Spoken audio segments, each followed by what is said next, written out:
إن الحمد لله نحمده ونستعينه ونستغفره ونعوذ بالله من شرور أنفسنا ومن سيئات أعمالنا. من يهده الله فلا مضل له ومن يضلله فلا هادي له.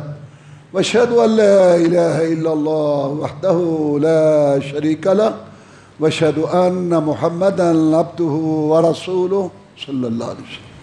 أما بعد فإن خير الحديث كتاب الله وخير الهدي هدي محمد صلى الله عليه وسلم وشر الأمور محدثاتها وكل محدثة بدعة وكل بدعة ضلالة كل ضلالة في النار.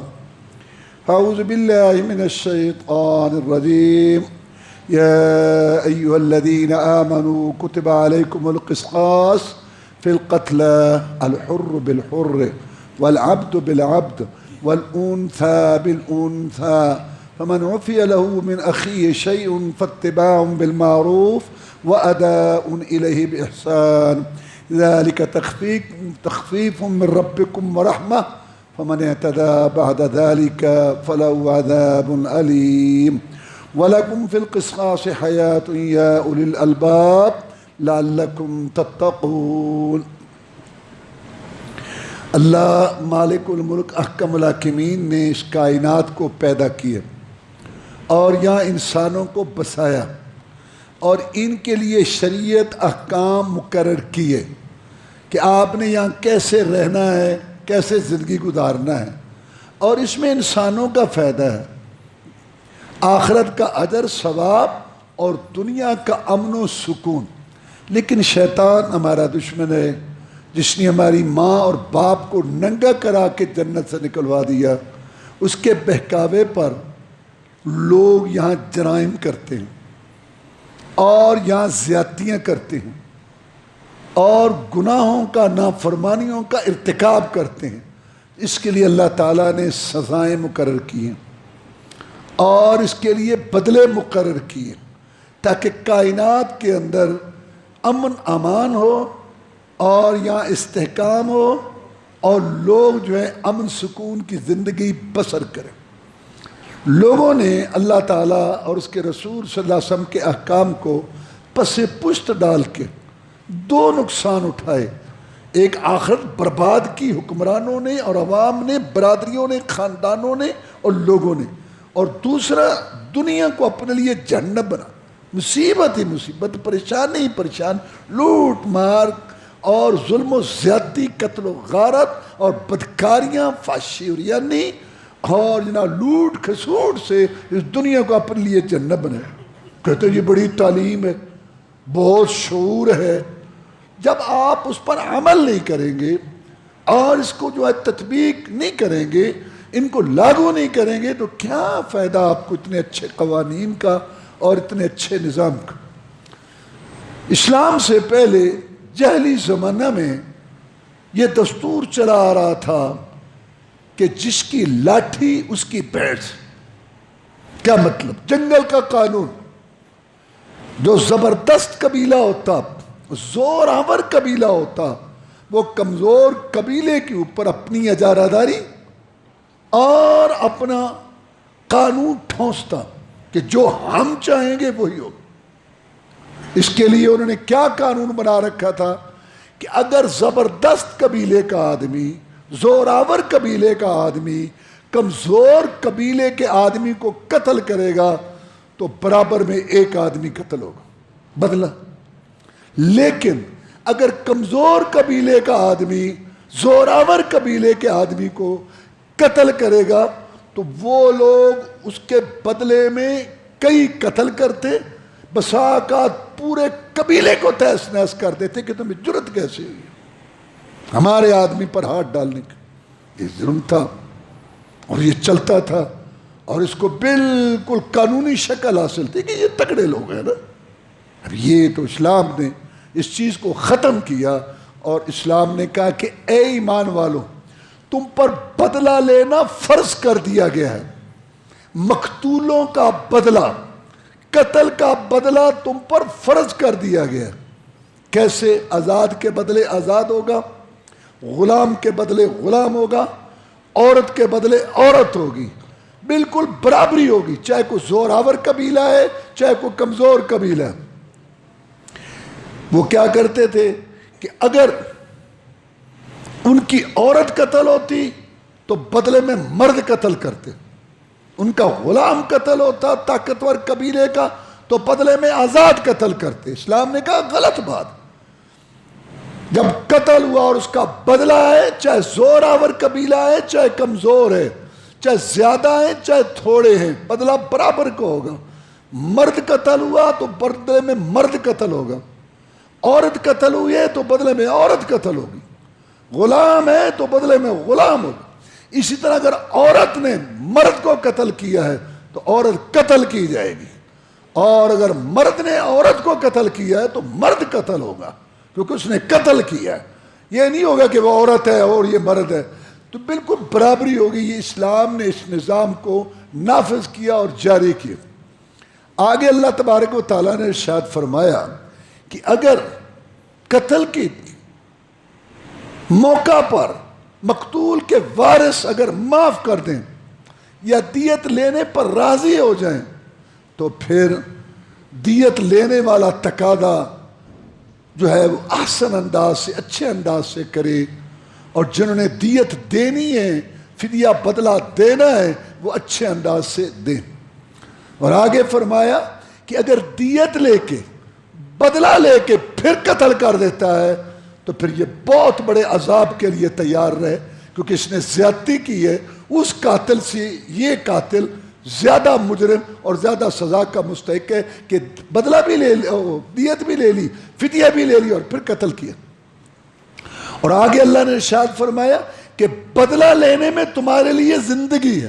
اب یہ ایک بڑی عجیب بات، بڑے بڑے عقل مند، بڑے بڑے دانشمند لوگ یہ آیت سن کے داد دیتے ہیں کہ قرآن کیسا کلام ہے، اللہ کا کلام ہے معجزہ، کیونکہ اللہ کہ کلام جیسا کسی کا کلام نہیں۔ اللہ کیا فرما رہے ہیں کہ بدلہ لینے میں زندگی ہے۔ اب دیکھو نا، بدلہ لینا کیا ہے؟ آدمی کو قتل کرنا ہے، تو یہ تو زندگی ختم ہو رہی ہے، اور اللہ کہتا ہے کہ بدلہ لینے میں زندگی ہے۔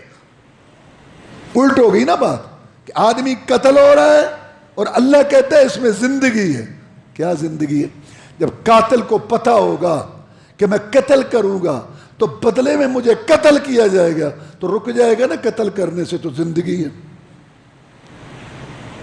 اور جب وہ قتل کرے گا اور جب سب کے سامنے اس کو حکومت پورے قوانین اور ضوابط کے ساتھ سارے مسائل گواہی وغیرہ ثابت ہونے کے بعد قتل کرے گی، لوگ دیکھیں گے تو قتل سے رک جائیں گے، تو زندگی ہے۔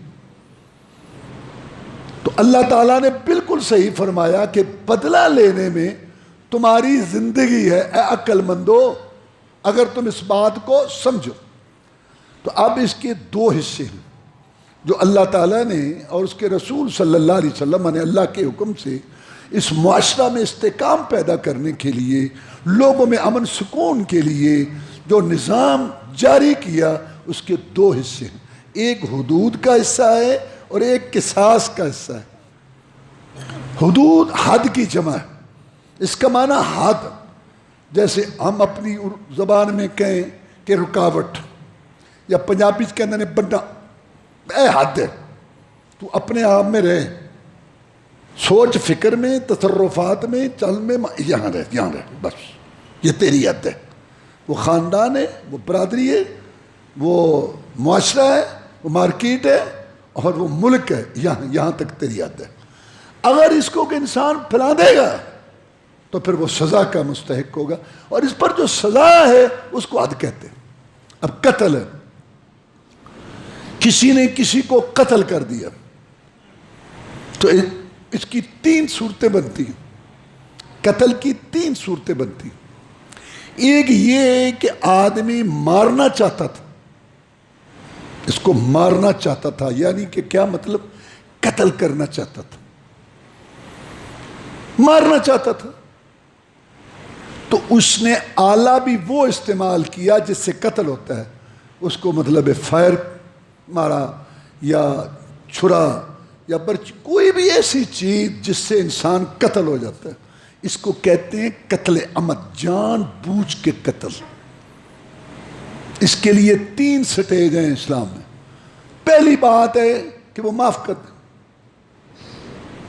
وہ چاہیں کہ چلو اس نے تو غلطی کی لیکن ہم اپنا پورا بدلہ اجر ثواب جو ہے آخرت میں لینا چاہتے ہیں، معاف کر دیں، ٹھیک ہے، ان کو حق ہے معاف کرنے کا۔ اور معافی کی ایک صورت یہ ہے، ایک تو ہے نا بالکل معاف کریں کہ کوئی چیز نہ لیں، اور ایک معافی کی صورت یہ ہے کہ ہم دیت لیں گے۔ اس کی دیت جو جان بوجھ کے قتل ہو، جان بوجھ کے قتل کے لیے 2 باتیں، ارادہ بھی ہے اور اعلیٰ چیز ایسی استعمال ہوئی ہے جس سے آدمی قتل ہو جاتا، تو اس کے لیے پہلا درجہ معافی کا ہے، بالکل معاف کر۔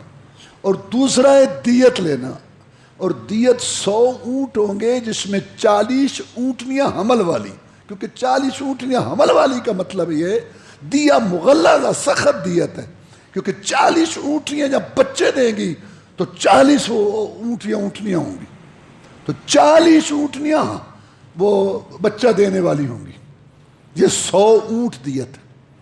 اب وہ چاہے پوری دیت لیں اس کی قیمت بنا کے، یا آدھی لے لیں، چوتھا حصہ لے لیں، تیسرا حصہ لے لیں، مقتول کے وارثوں کو اس کا حق ہے۔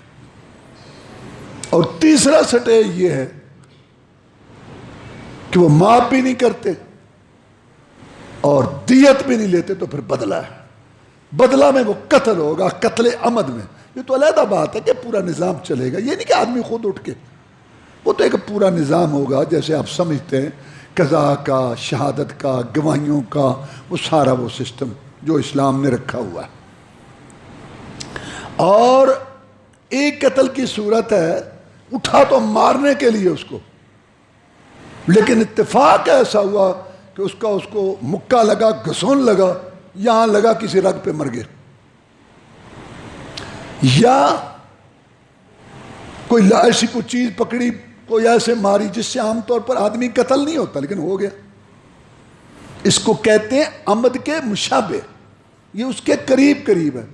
اس میں وہ پہلی 2 باتیں ہوں گی، یا معافی ہے یا دیت ہے، اور دیت وہی 40 اونٹنیاں حمل والی، اس کو کہتے ہیں سخت دیت، بدلہ نہیں ہوگا۔ تو اس کا ارادہ قتل کرنے کا نہیں تھا، مارنے کا تو تھا، اس کو میں ماروں، آگے سے غصے میں آ گیا، لیکن ارادہ نہیں تھا اس کا قتل کر۔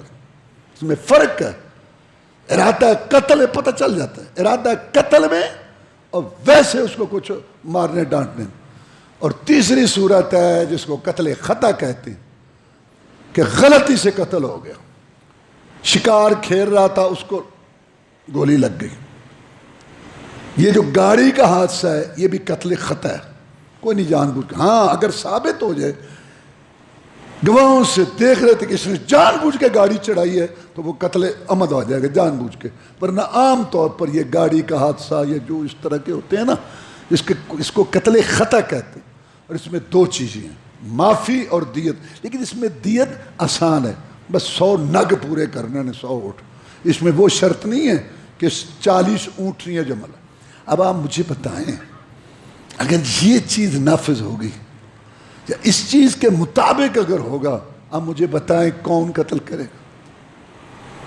لیکن چونکہ یہ چیز نہیں ہے، وہی جاہلیت والا زمانہ ہے کہ انصاف خریدا جاتا ہے، اور زور ور قبیلہ، وہی جاہلیت جس کو رسول صاحب نے ختم کیا۔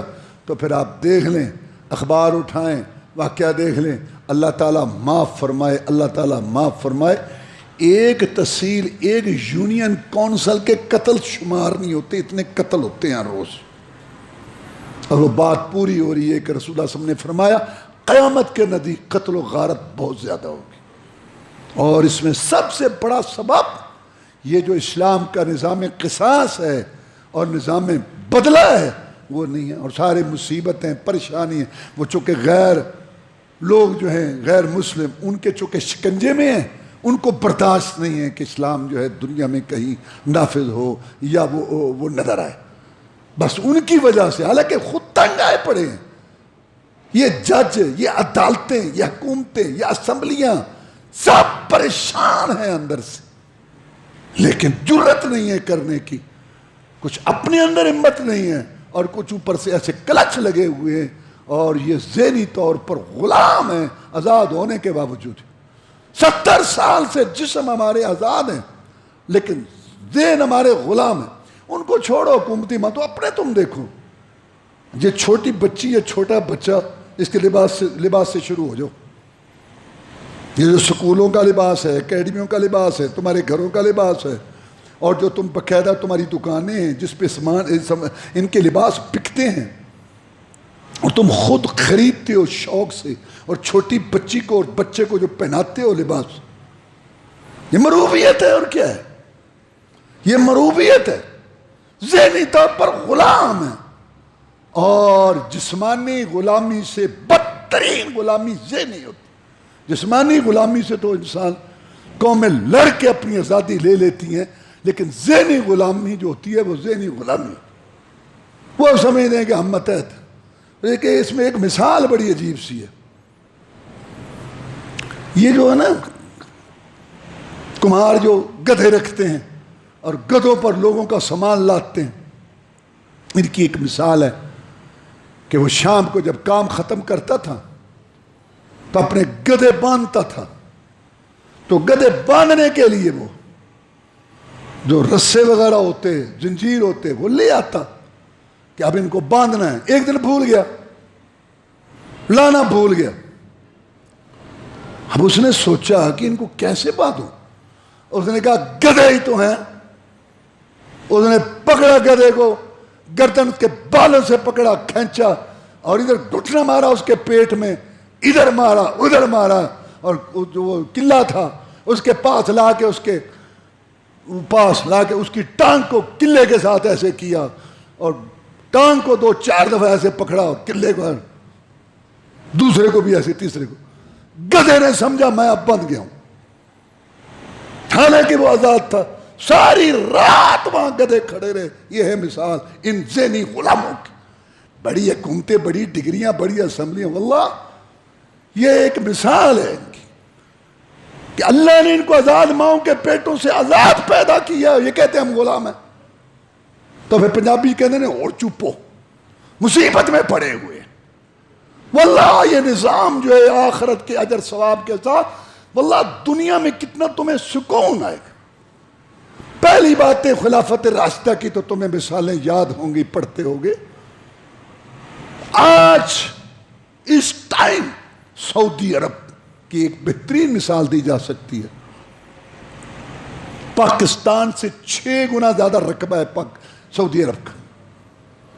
میلوں تک چلے جاؤ، صحرا ہیں اور بیابان ہیں، وہاں رہنے کا اتفاق ہوا، گئے، واللہ انسان حیران ہوتا ہے۔ امن امان، انسان سوچ بھی نہیں سکتا کہ رات کے وقت لوگ چل رہے ہیں، سفر کر رہے ہیں، تھکاوٹ محسوس ہوئی، گاڑی روڈ پر لگائی، قالین نکالے، بار بچھائے، عورتیں زیورات سے لدی پھنی، اور سامان ساتھ قیمتی قسم کا، وہ باہر کچھ سننا ہے، کھانا پینے کا سامان رکھنا ہے، جو کچھ بھی ہے وہ وہاں ہے۔ جنگل، دور دور تک کوئی آبادی نہیں ہے، اور وہاں فیملی، خاندان بیٹھے، وہیں سو گئے، گاڑی کھڑی ہے اور خاندان سویا پڑا۔ کتنی بڑی بات! کیا اپنے ملک، اس محلے میں بھی آپ تصور کر سکتے؟ کیا کیا یہ واقعات ہوئے تمہارے سامنے موٹر وے پر اور آگے پیچھے۔ لیکن مجھے حیرانگی آتی ہے، یہ لوگ ہیں جن کے متعلق قرآن نے کہا ان کی دنیا بھی تباہ، آخرت بھی تباہ۔ خسر عقل کے اندھو، تمہیں پتہ نہیں چلتا، سب پتہ ہے۔ کوئی جان کے یمڑے بڑے ہیں اور کچھ ذہنی غلام ہیں آزاد، لیکن گدھوں کی طرح وہ سمجھتے ہیں کہ ہم بدے ہوئے۔ میں جب پڑھنے کے لیے گیا مدینہ شریف میں، تو مدینہ یونیورسٹی کی 4 دیواری نہیں تھی اس وقت۔ ہم یہاں سے پاکستان سے گئے تھے، صبح کی نماز وہاں ہوتی، مسجد تھی، ہم باہر سیر کے لیے جاتے، چار دیواری نہیں تھی، پہاڑ تھے آگے، کافی علاقہ کھلا تھا. صبح کیونکہ نماز اول ٹائم پڑھے تو اندھیرا ہوتا ہے، تو دور سے میں نظر آتا کہ گاڑیاں کھڑی ہیں، فیملیز ہیں وہاں، اور لوگ جو ہے اس میں اپنا سامان رکھ کے اور کر کے تو گاڑیاں اسٹارٹ کر کے وہاں سے باہر جا رہے ہیں، قافلے کو وہاں. تو ہم نے پرانے لڑکوں سے پوچھا کہ یہ کون لوگ ہیں؟ کہتا ہے یہ لوگ کھلے علاقوں میں رہنے والے ہیں، اب اللہ نے ان کو گھر دے دیے ہیں، گھروں میں گرمی لگتی ہے یا اچھا ان کو وہاں سکون نہیں ملتا یا طبیعت، تو یہ باہر کھلے صحراؤں میں آ کے لیٹ جاتے ہیں، سو جاتے ہیں اور صبح اٹھ کے چلے جاتے ہیں. کیا آپ تصور کر سکتے ہیں؟ وہاں قتل کا کیس ایک ہفتے میں ہوتا ہے، یہاں عمرے کے ادھر جاتے ہیں. وہاں عدالتوں میں قاضی خالی بیٹھے ہیں. ایک دفعہ کو کام تھا عدالت میں، ایک ساتھی کے ساتھ میں گیا، اس نے کہا میری گواہی دو.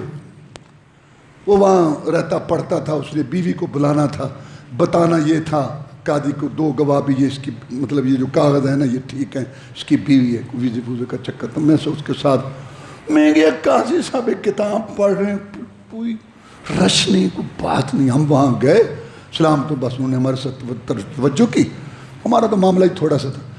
یعنی ایک ہفتے میں قتل کا کیس فارغ بیٹھے. اور یہی وجہ ہے کہ شاہ فیصل مرحوم ایک دفعہ مغربی ممالک میں گئے، مغربی ممالک میں کسی ملک میں گئے، اخبار میں ہم نے پڑھا، پرانی بات، اور صحافی یہ جو باتیں کرنے والے ہوتے ہیں اتنی بڑی بڑی، ان کی لمبی زبانیں ہوتی ہیں، حرام کھا کھا کے ایجنٹ ہوتے ہیں اور بولتے ہیں یہ میڈیا والے. اکثریت آ گیا تمہارے ملک کے اندر سزائیں ہیں، قتل کر دیا جاتا ہے، ہاتھ کاٹ دیے جاتے ہیں، یہ ہوتا ہے وہ ہوتا ہے، وحشیانہ سزائیں ہیں، یہ ہیں وہ ہیں. فیصل مرحوم سنتے رہے. جب ان کی باتیں ختم ہوئیں تو کہا کہ آپ اپنے اس ملک کے مجھے، وہ روزنامہ تو ہوتا ہے نا تھانوں میں، آپ مجھے یہاں ایک ہفتے کی رپورٹ جو ہے وہ دکھائیں، ایک تحصیل کی. تو جب انہوں نے ایک تحصیل کی ہفتے کی رپورٹ دکھائی، اتنے قتل ہوئے، اتنی بدکاریاں ہوئیں، اتنے اغوا ہوئے، اتنی چوریاں ہوئیں، اتنے یہ ہوئے سارا. اس نے کہا تم باتیں کر رہے ہو، تمہارے ملک کے ایک تحصیل کی ہفتے کے یہ جرائم ہیں، میرے ملک کے پورے سال کے نہیں. تھپ کی زبان ایسے نظریں نیچے.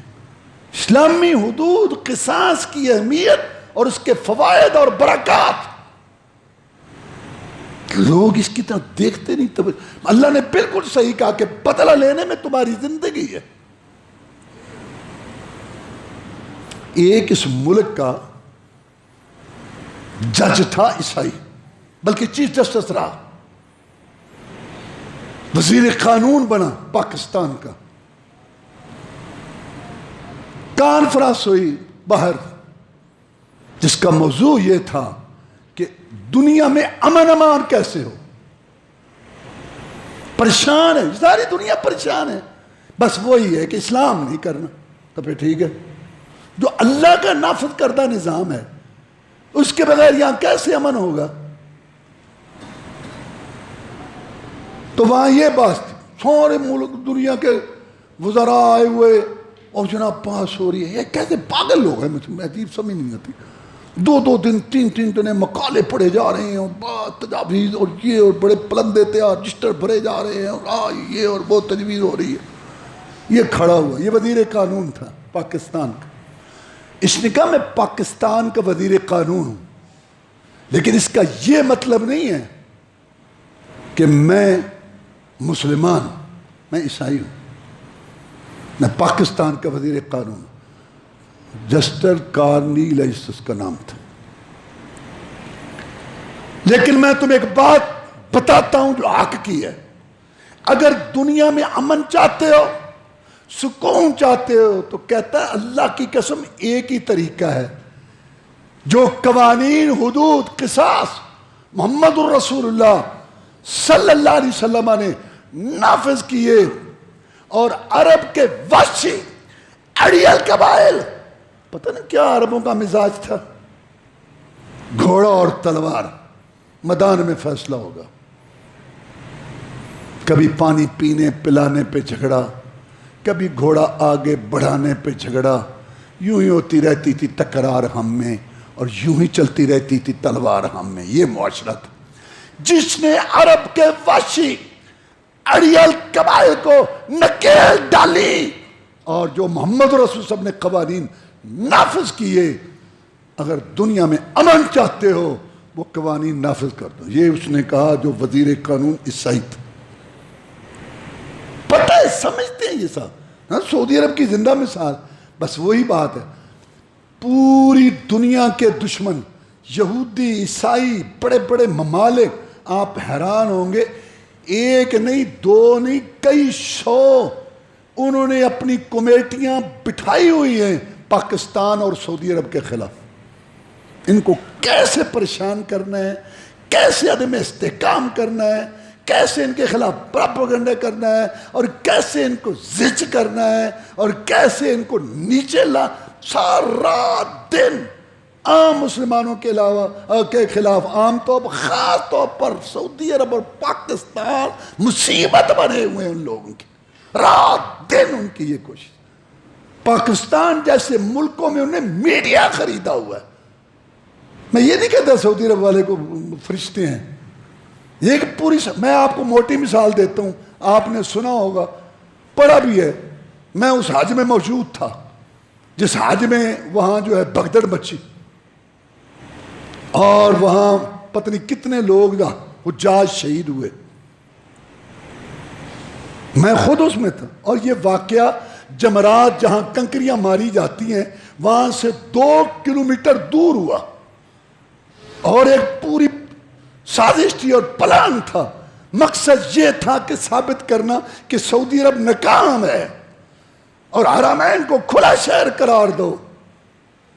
اس کی ناکامی ثابت کرنے کے لیے حج کے اندر سازش کی. آپ کو پتہ ہے وہاں پورے روڈ ہیں، پھر وہ حجاج کا انتظام ہوتا ہے.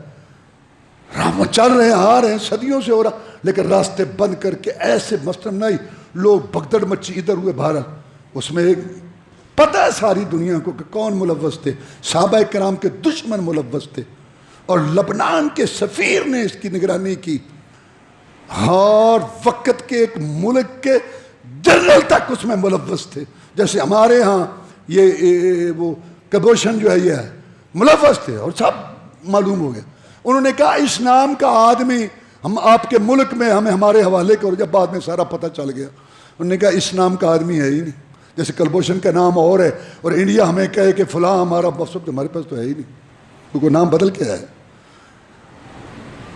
تو میں بتانا آپ کو یہ چاہتا ہوں کہ تمہارے پاکستان کے میڈیا میں، یہاں سارے اخبارات میں آیا اور ٹی وی پہ سارا آیا کہ شہزادہ کنکریاں مار رہا ہے اکیلا وہاں، تو یہ تاثر دیا گیا کہ یہ اس کی وجہ سے ساری حد. پھر بعد میں اس کی تردید. کتنے ظالم لوگ ہیں. 2 میل دور مسئلہ ہوا. یہ میں ایک مثال دے رہا ہوں. حالانکہ وہاں یہ ہے کہ انہوں نے 4-5 راستے بنائے ہوئے ہیں، جو انہوں نے محلے بنائے ہوئے ہیں کہ جہاں باہر کے حکمران جاتے ہیں وہاں ٹھہرتے ہیں، حج کرتے ہیں، ان کے مہمان ہیں، ان کے لیے انہوں نے اوپر سے راستہ بنایا بالکل، اس میں کوئی اور لوگ نہیں جاتے. ٹھیک ہے، سہولت کے لیے پہلے دوسرا پھر دوسرا تیسرا ایسے بنا. وہ اوپر سے وہ آپ کو وہ کہیں سے وہ تصویر تھی وہ دے دیے تھے. پھر بعد میں سارے انہوں نے اپنا تھوک چاٹا، پھینکا ہوا تھوک چاٹا ان ظالموں نے. میڈیا میڈیا میڈیا جو تم کرتے. یہ میں نے ایک مثال دی ہے آپ کو سعودیہ کے خلاف. اور پاکستان کے خلاف تو آپ کو پتہ ہی ہے کہ رات دن کیا ہو رہا ہے.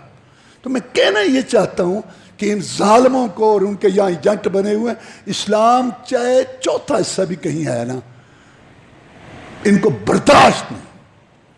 اب وزیر اعظم صاحب نے اتنی بات کہہ دی کہ یار عورتیں لباس جو ہیں وہ صحیح قسم کا پہنا ہے. مصیبت ہے واللہ. میں اگر یہ کہوں نا، ایک نے مضمون لکھا، میں لفظ نہیں دہرا سکتا. میں اگر یہ کہوں نا کہ یہ سارے، میں کیا لفظ بولوں، ننگے سامان میں سارے، سب کو پتہ ہے کیا ہے، لیکن وہ چاہتے ہیں کہ یہ سارا کچھ ایسے رہے. میں کیا بس اس سے آگے آپ کو کہوں، سب پتہ ہے ان کو. اس نے کہوں تو ٹھیک ہے، اسلامی تربیت کا کام ہے، یعنی کہ پردے میں رہ کر بھی تو یعنی کہ سارے فرائض یا کام سر انجام دیے جا سکتے. تو میں آپ کو یہ اشارے کر رہا ہوں کہ یہ اتنی سازش ہے کہ ان کو دور سے بھی کہیں بھنک نظر آئے نا کہ یہ سوچ رہے ہیں ایسے تمہاری گردن دبوچتے ہیں کہ تمہارا ہوش حواس اڑ جائے. لوگوں کو برداشت ہی نہیں ہے کہ یہ صحیح کام. تو پھر ٹھیک ہے. پھر رسول اللہ صلی اللہ علیہ وسلم کو پتہ چلا کہ ایک لونڈی کا سر کچلا گیا. آپ نے فرمایا کس نے اس کا سر کچلا ہے؟ مدینہ کی آبادی کے سارے لوگ اکٹھے کیے, کوئی نہیں بتا رہا. وہ لونڈی سے پوچھا گیا, وہ بول نہیں سکتی تھی, کا سر ایسے کچلا گیا تھا, بول نہیں سکتی تھی. اس سے پوچھا گیا نام لے کے, مدینے کے جتنے لوگ تھے, فلاں نے آپ کا سر کچلا ہے. وہ سر ایسے ہلاتی تھی کہ نہیں. جب اس یہودی کا نام آیا جس نے سر کچلا تھا تو اس نے سر ہلایا اس بات میں, تو یہودی کو لایا گیا, اس کا سر ایسے ہی کچلا گیا جیسے اس نے کچلا تھا. ہمارا مان ہو گیا. ایک واقعہ ہوا بہت عرصہ پہلے سعودیہ میں. یمنی مزدور تھے, انہوں نے آدمی کو قتل کیا, مالک کو کہ کیسے قتل کر دیا.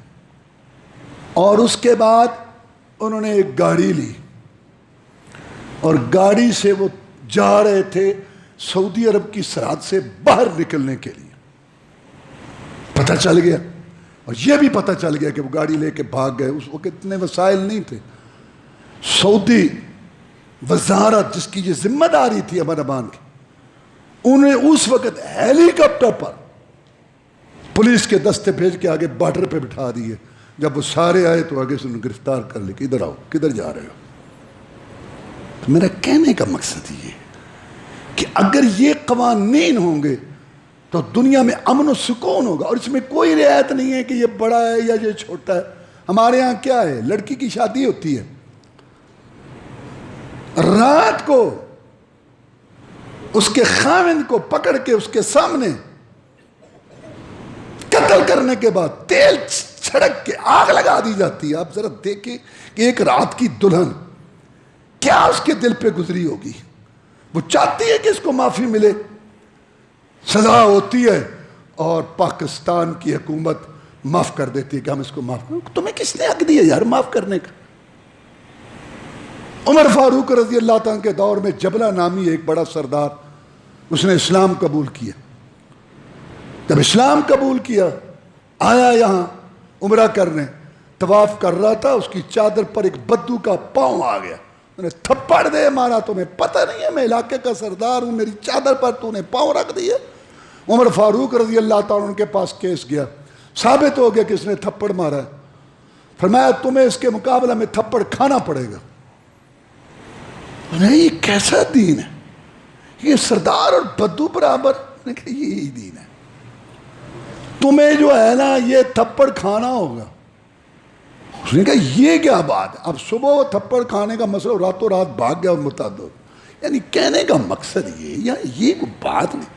جب آدمی کو پتہ ہوگا کہ مجھے جو ہے سر عام یہاں سزا ملے گی, واللہ یہ سر عام اگر یہ سزائیں نافذ کی جائیں جو اسلام کی ہیں. یہ ابھی میں قتل کی بات کر رہا ہوں, زنا کی حد ہے, تہمت کی حد ہے. کوئی کسی پر, دیکھو کتنی اچھی بات ہے کہ کوئی کسی پہ غلط بات کرتا ہے, گواہ نہیں ہے, 80 کوڑے مارو اس کو. تمہیں شرم نہیں آئی کہ تم نے اس عورت لڑکی کی بات کر کے پوری اس کی زندگی خراب کر دی. چغلی کی اجازت نہیں ہے, گلے کی. صحابہ کرام رضوان اللہ علیہ مجمعین نے پوچھا کہ اگر یہ بات اس کے اندر ہو اور میں کروں, میں یہی چغلی گلا ہے, غیبت ہے, اگر نہیں ہے تو تہمت ہے, 80 کوڑے لگیں گے تمہیں. فاطمہ نامی عورت نے چوری کی, بتایا گیا کہ جناب یہ قریش کی عورت ہے, اگر اس کا ہاتھ کٹا تو قریش کی ناک کٹ جائے گی, لہذا اس کا ہاتھ نہ کاٹا جائے. رسول اللہ صلی اللہ علیہ وسلم نے فرمایا یہ تو قریش کی عورت ہے نا, فاطمہ نام تھا اس کا. والذی نفسی بیدہ لو ان فاطمہ بنت محمد سرقت لقطعت یدہا, اگر فاطمہ محمد کی بیٹی بھی چوری کرتی تو میں محمد اس کا ہاتھ کاٹ دیتا صلی اللہ علیہ وسلم. سنا کے کچھ لوگ انہوں نے قتل کیا ایک آدمی کو، سب نے مل کے قتل کیا، کسی نے پکڑا، کسی نے مارا، کسی نے ٹھکانے لگا۔ حضرت عمر کے پاس کیس آیا، ثابت ہو گیا کہ ان سب لوگوں نے 3 تھے یا 4 اس کو قتل کیا ہے۔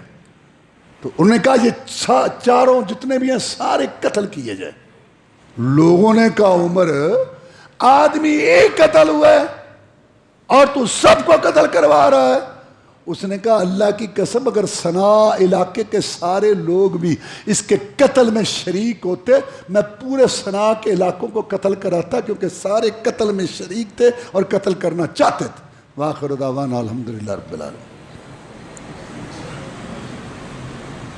ان الحمد للہ نحمده ونستعینه ونستغفره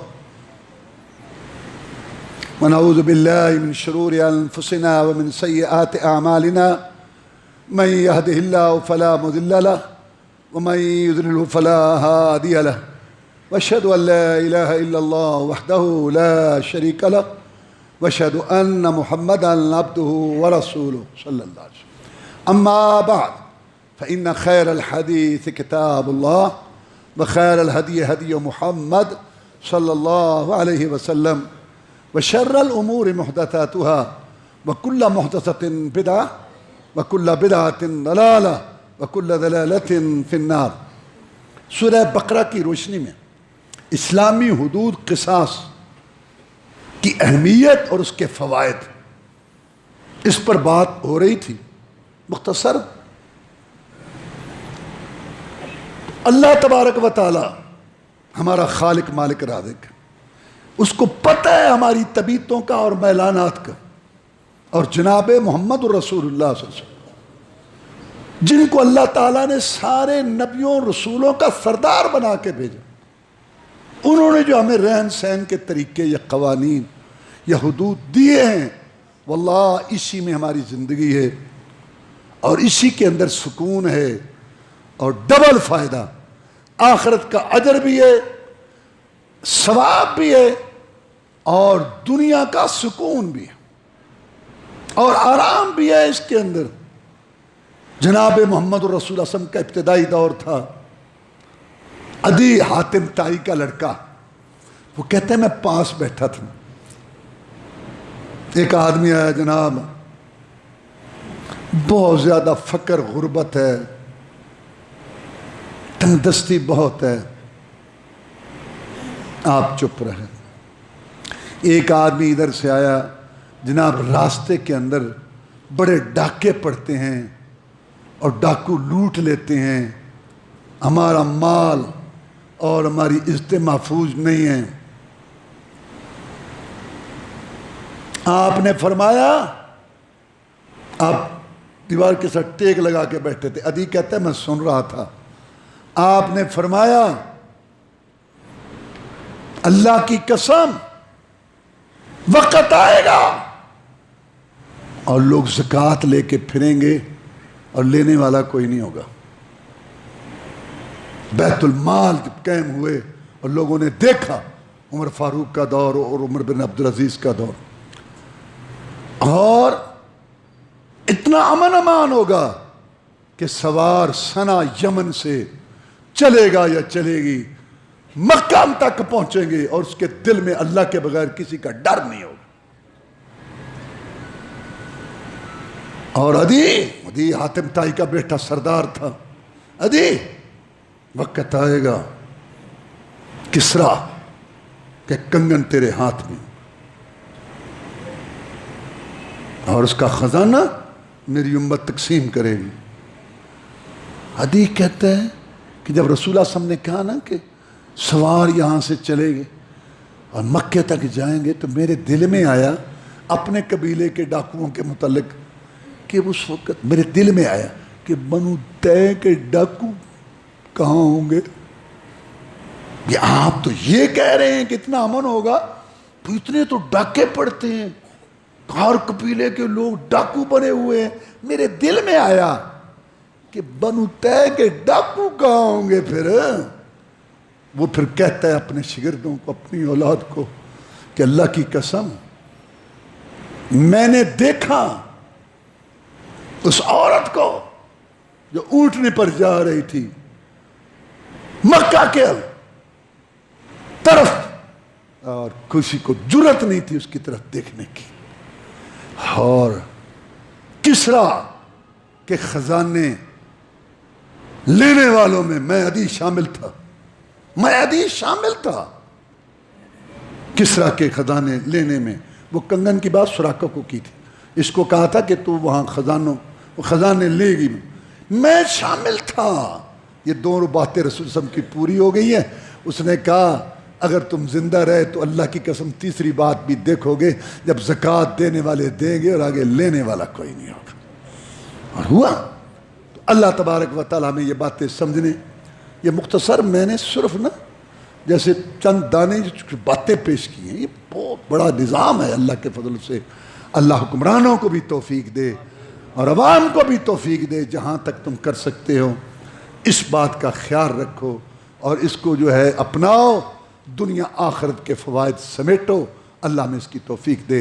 اللہم اعز الاسلام والمسلمین، اللہم انصر الجہاد والمجاہدین، اللہم نجی اخواننا من السجون، اللہم اشف مرضانا ومرضى المسلمین، اللہم اشف مرضانا ومرضى المسلمین، اذهب الباس رب الناس واشف انت الشافی لا شفاء الا شفاءک شفاء لا یغادر سقما. اللہم انا نسألک العفو والعافیۃ المعافاۃ فی الدنیا والآخرہ. اللہم انا نسألک الجنة الفردوس، اللہم انا نسألک الجنة الفردوس، اللہم انا نسألک الجنة الفردوس. اللہم اجرنا من النار، اللہم اجرنا من النار، اللہم اجرنا من النار. اللہم اکفنا بحلالک عن حرامک واغننا بفضلک عمن سواک. اللہم استر عوراتنا وامن رواتنا. سبحان ربک رب العزة عما یصفون.